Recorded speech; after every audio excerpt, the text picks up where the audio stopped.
I'm Shelly Palmer. I'm Ross Martin. And you're listening to Think About This. Today, we're going to think about Why you actually work for Google. why Nike keeps winning, Why 5G may not matter to you. the fate of Shelly's collection of Star Trek, the original series on VHS. We're talking to Marty Cooper, the guy who actually invented the handheld cell phone. We've also got my awesome plan to get us 1 million Twitter followers. And much, much more. So welcome to Think About This. The more you listen, The less you know. Shelly, Yeah. we don't pay to use Facebook. Right. And the reason I think most people believe we don't is because we are paying in a different way. If you don't know what the business model is and you're using something for free, you're not the customer, you're the product. That's what everybody always says. But think about this. So it's Labor Day, just a few weeks back, right? And I get a call to go walk in the Labor Day parade of all things. I get a call from Local 802, the musicians union. And it's like, wow, hey, union guys. And I'm all excited. And I couldn't do it because of some scheduling issues, but I was kind of interested in A, what that meant walking in the Labor Day parade and why labor unions do that. So I went on Google. Also, it's just kind of cool to like walk in the parade. Yeah, like, no, everything about that was cool and fun. Anyway, go on Google and I started looking up like Labor Day parade and the history of the labor unions and collective bargaining. because you have nothing else to do. No, because I was fascinated by the whole idea. It's Said like no one else ever. Keep going. I was fascinated by the whole idea. And also I've been a card-carrying member of Local 802 and SAG and AFTRA since I'm like 12 years old. So this is important to me to understand, like, why was I even in a union? Back then it was just for getting scale wages when you're playing, dates and whatever and doing work. But I'm searching Google and I realize as I'm searching on Google, I'm generating, as you just said, a ton of data. Yep. Not only the data about what I care about, which is looking up labor unions and collective bargaining, but all kinds of other data, where I'm sitting, my IP address, what time of day it is, like all of the exhaust, all of the ancillary data. And then it occurred to me, I'm not the product, I'm a worker. I'm actually in the mines here, and my behavior is generating the actual raw material that Google is going to use to then sell to advertisers. They're going to refine my raw material, and they're going to sell it. Therefore, I am not the product, which is what I would have believed. You're a freaking hamster. I am the worker. And so why don't we get everybody together and we say, we are the collected workers in the minds of Google and Facebook. And that's worth something. And it is, because the marginal value, or the marginal utility, I should say, of Shelly Palmer's personal data is got to be close to zero. Like, how would I even sell my data to anybody? Because I'm not making enough of it. But together, we all make a ton of data. And that ton of data, we can collectively bargain and say, hi, under the AFL-CIO, Google or Facebook or Twitter, you're about to refine our data and you're going to turn it into real value. That value is in the form of billions of dollars, not, So you're actually little suggesting tiny fractions of cents. the creation of the largest union in the history of the world. Right, the biggest of all. And right. you're saying we're already doing the work.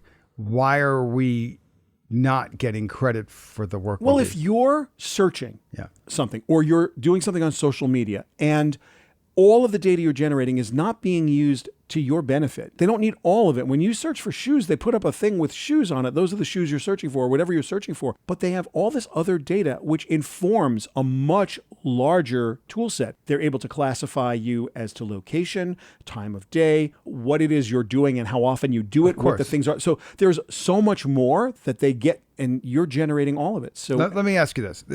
This may sound like impossible, but maybe it's not. What if what would a strike look like in that situation? that's fascinating. So like if we said, and by the way, it's not possible because I don't know anyone who would actually do this. Why? Some people like go on Facebook cleanses or like take it off their mobile device. Do you know for a anybody minute. who said, I'm going to search nothing on Google for 24 hours? No, I don't know anybody who's ever put their phone down for 24 hours. What if we did do that? What if we said, okay, you know what? I'm just not going to search something for the next 24 hours. And I got 100 million people that are going to not do it as well. See, the crazy thing is Google's not a search engine. Google is an advertising placement engine. What it does is it puts stuff in front of you you're supposed to click on so their shareholders make money. But if nobody searched, then no one could click on the stuff they make money on. So that strike, if it could be organized, which I don't know even how. What would one day do? It would be in the form of billions of dollars of revenue lost if you didn't go on one of those sites, specifically Google or Facebook, because the stuff you click on makes them a fortune. Well, look, it's a concept. It's not exactly fully baked, but it is a different way to think about social media regulation. All right, you got me to think differently about that. Hey, Ross, we have a Twitter handle. I heard that. Yeah, it's great. What is it? At Think About This. That seems like the right one. No, it's the right one. Like I'm at Shelly Palmer, you're at Ross Martin 1, but collectively, you and I are at Think About This. Starting a Twitter account is kind of a weird thing. It's like, we're not starting with hundreds of thousands of followers. No, the good news is we have 0 followers and we are following 0 people. And how many times have we tweeted? No, we tweeted 0 times. Okay, so this is a fresh start for you and for me. That's one way to look at it. Nothing but opportunity, only up.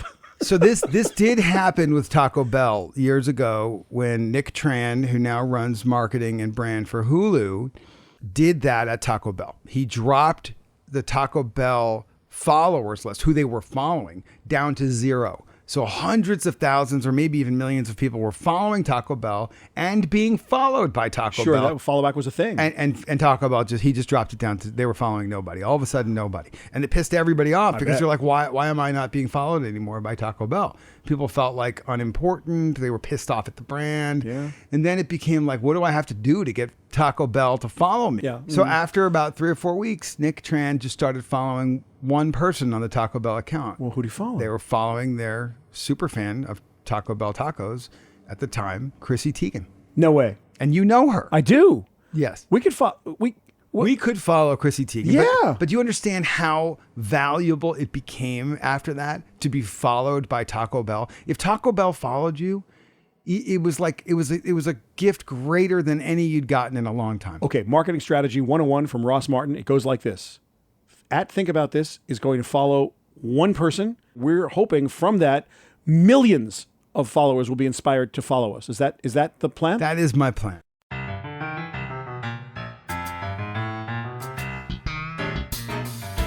You're listening to Think About This. Thank you for listening to our show. Yeah, that's awesome. You guys could be are amazing. doing anything else, Pretty but you much. decided to do this. So Ross, what'd you do today? Shelly, what'd you do today? Today, I cleaned my office. Today was office cleaning day. It was the most taxing, emotionally draining, evil. And I'll tell you what I did, Ross, and you're going to laugh. Tell me. I found every episode of Star Trek, the original series, on VHS. Why do you have that? Well, it was a gift to me 1.5 million years ago by Mrs. Palmer, who knows that I'm a ridiculous diehard Star Trek fan, and she had bought me the series. Now you got to find a VCR. No. I have disposed of them by giving them away to someone here who definitely loved them and wouldn't That's let me cute. throw them away. But honestly, I thought to myself, access versus ownership.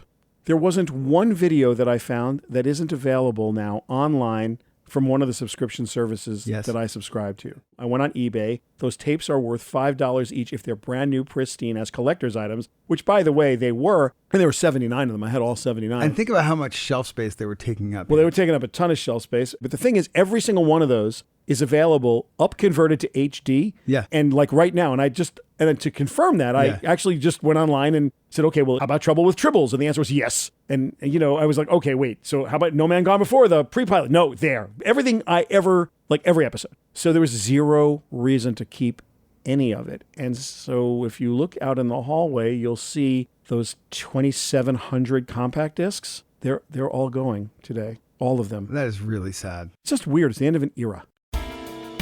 You're listening to Think About This. Coming up in just a second, we have Marty Cooper, the inventor of the handheld cell phone. Hey, Ross. Hi, Shelly. So I'll tell you what I was thinking about. I was thinking about Nike the other day and how brave they were with Colin Kaepernick. And then I realized it wasn't bravery. It was brilliant. And I'm reading about it. I'm online.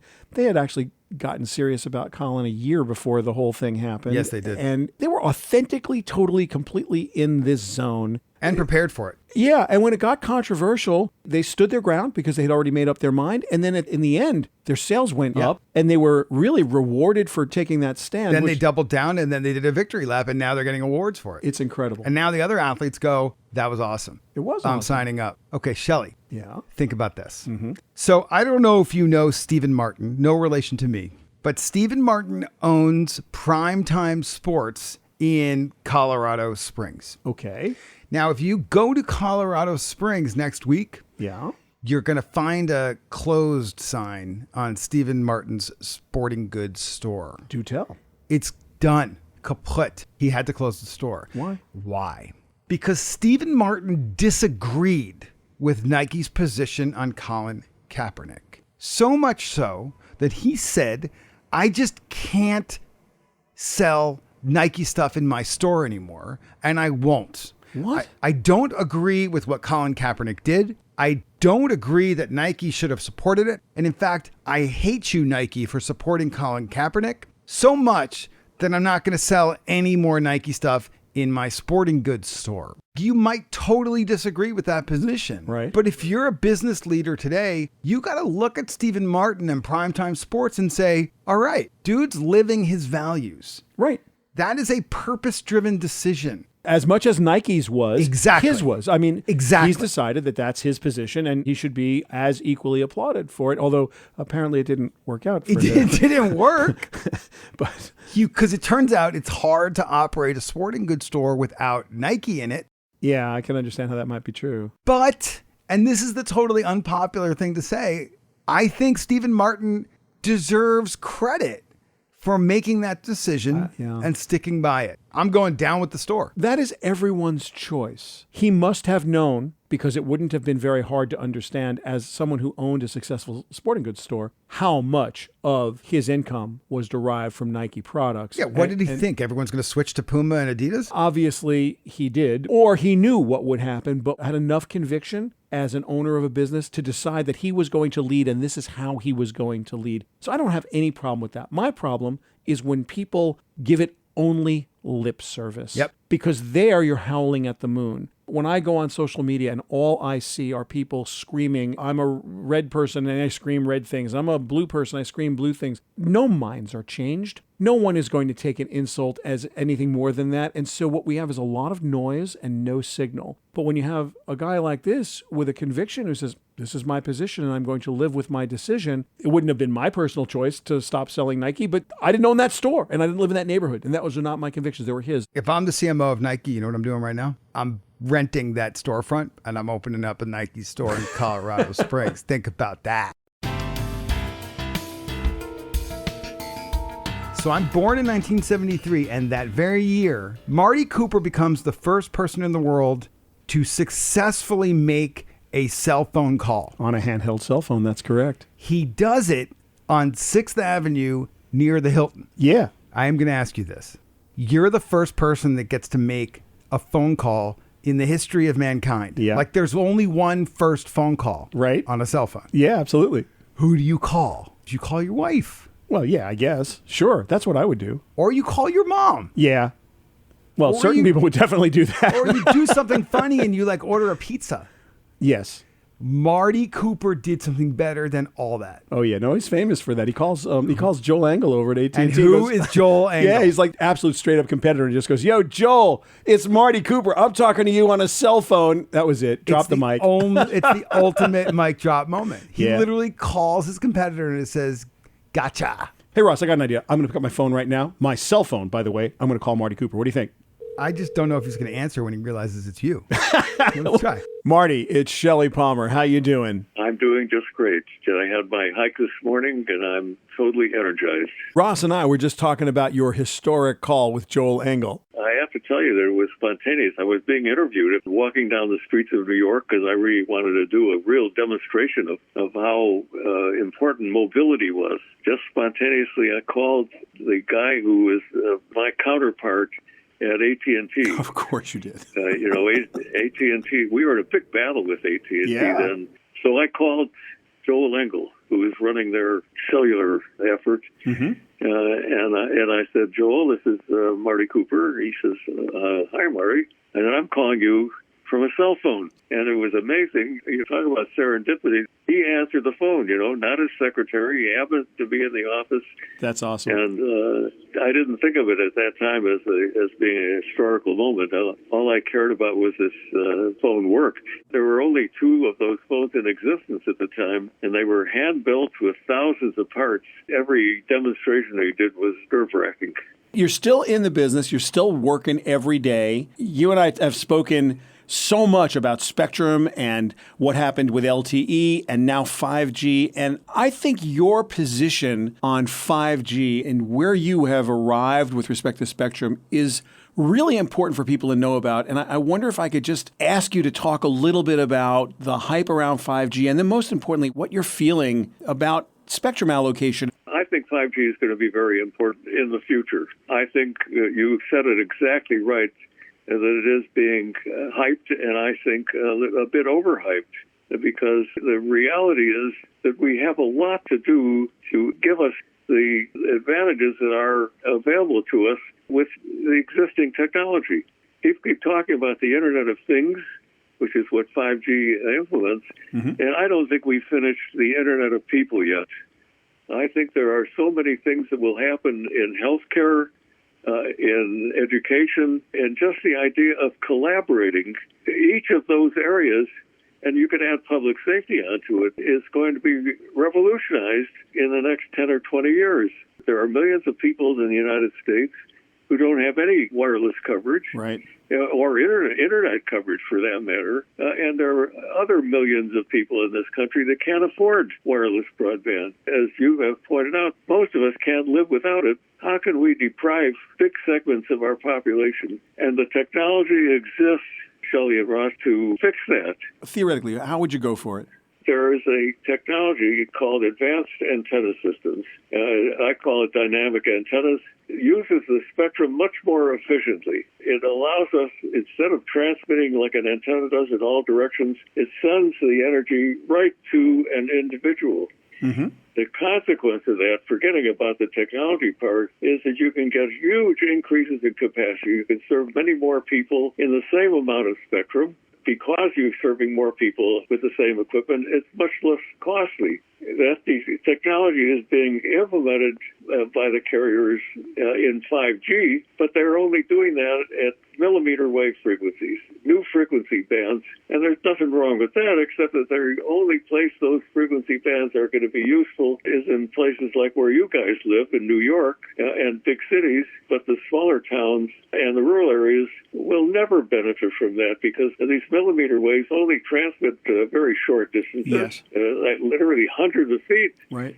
So they're going to be putting a transmitter on every light pole. Marty, when you and I talked last time, you were talking to me a little bit about this draconian ownership of spectrum by the carriers. We are locked into these phone carrier networks, and you had a really strong idea about why that was good and why that was bad and what should be done about it. I would be very careful about using terms like draconian because, if they are unhappy with you, they can cut you off. I understand. And I wouldn't want to see that happen to you. And the carriers still act like they're monopolies. It's only been since 1983 that the old AT&T was split up into a bunch of carriers, and they're just learning how to compete. And their priorities are really not right. They keep forgetting, you know who owns the radio spectrum? It's us.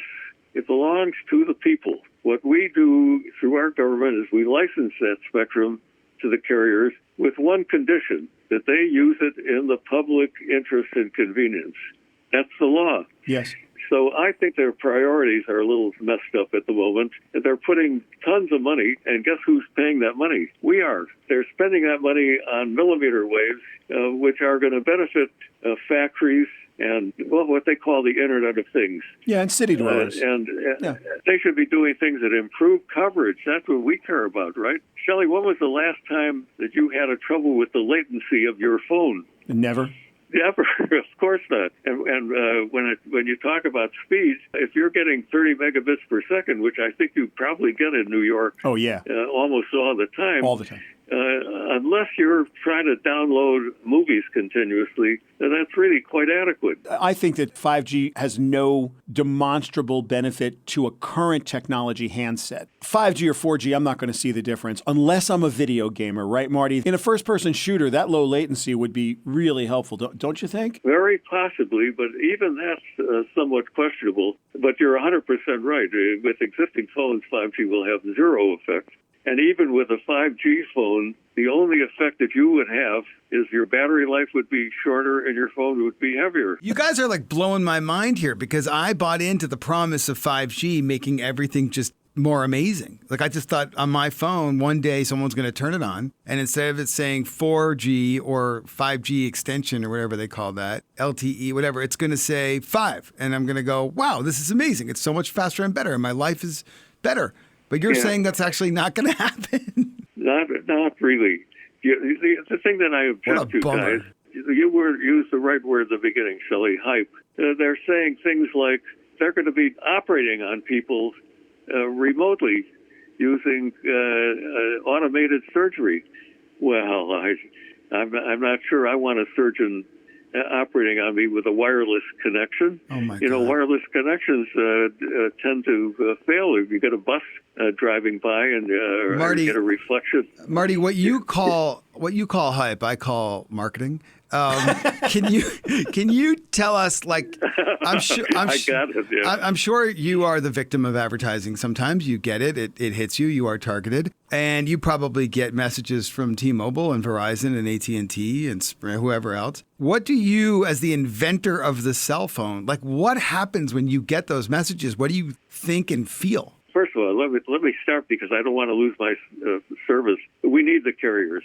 They have to make that investment. But on the other hand, I really would like them to think a little more about the customer. You know, all the rest of us worry a great deal when we start our businesses, and I've done that a number of times, and you guys do that as well. The most important person in your life is the customer, and I think the carriers are still acting a little bit like monopolies and not thinking enough about the customer. Everybody who has had an opportunity to call the phone company with a complaint knows what kind of reaction you get. Verizon announced some time ago, if you bought a 5G phone, they were going to charge you an extra $15. You will be able to see no difference in anything that's important to you unless, as you said, Shelly, you're an avid gamer, and even then it's kind of marginal. I would like to see them treat us present customers a little bit better and get the coverage. I have very weak coverage in my living room. I can't make phone calls in my own living room. So, Marty, what people don't know about you is how optimistic you are about the future and truly how unstoppable you are. What are you working on right now? Well, you've heard part of it because I serve on an FCC committee, and I am recommending to the FCC that they take some action in this area. But I've got some other agendas. I'm trying to write my book, and boy, did I find out how hard it is to write a book. You know, I've written hundreds of articles, but trying to do a book is a very different kind of thing. My wife is a serial entrepreneur. She's much smarter than I am, also a much better business person than I am, and she has a revolutionary concept that she's introducing that has to do with privacy and with controlling your own data. I am supporting her with as much energy as I can generate. So bottom line is that there are not enough hours in the day, but that's been the story of my life forever. Well, Marty, every time I talk to you, I get more and more inspired, and I can't thank you enough for joining us today. I just have to add, Shelly, that we are only beginning, that the nature of what a cell phone is going to change over the years. The kinds of things that we do on the cell phone are going to continue increasing our productivity. So this is only the beginning, and I really appreciate the opportunity to spout off on this wonderful new podcast that you're doing. I appreciate it, You Marty. are a national treasure, man. It is such a pleasure to have you on our show. Great to meet you, Ross, and so long, Shelly. Take care. Ross, Marty Cooper is such an inspiration to me, such an accomplished engineer, 11 patents, the whole package, just smart and kind and generous with his time. Well, I was going to say, he's like also kind of a nice guy. He's a really nice guy. I wish I could take him and walk him into the CMO's office at Verizon and AT&T and just have a discussion. Look, 5G is going to take years, and it may never actually be a consumer technology. It may only ever be an industrial strength technology. Why is Verizon taking a victory lap? Like, go over to Madison Square Garden, and it's like we're declaring victory on 5G, and if Verizon won.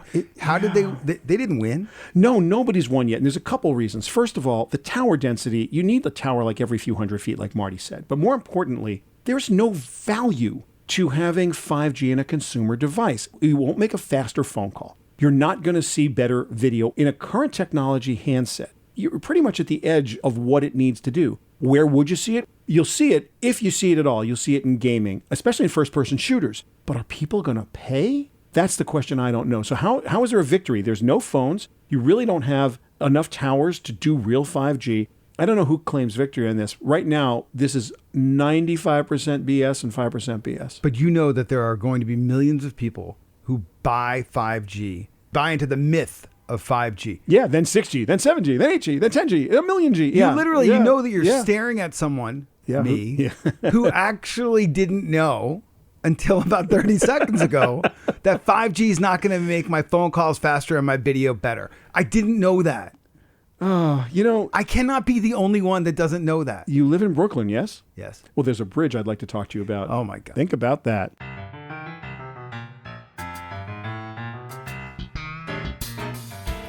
All right, so Shelly, not to bitch, I think we need some new furniture in here. There's no question. I know where to get it. Do you? Yep.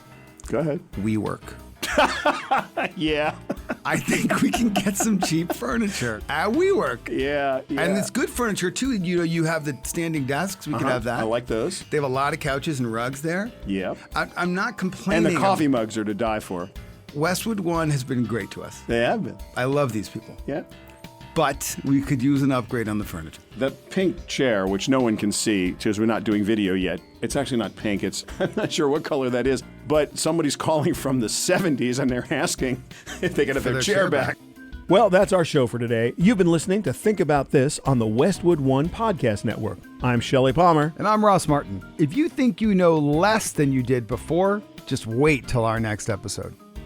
Follow us on Twitter at ThinkAboutThis and subscribe to our podcast at thinkabouthis.fm.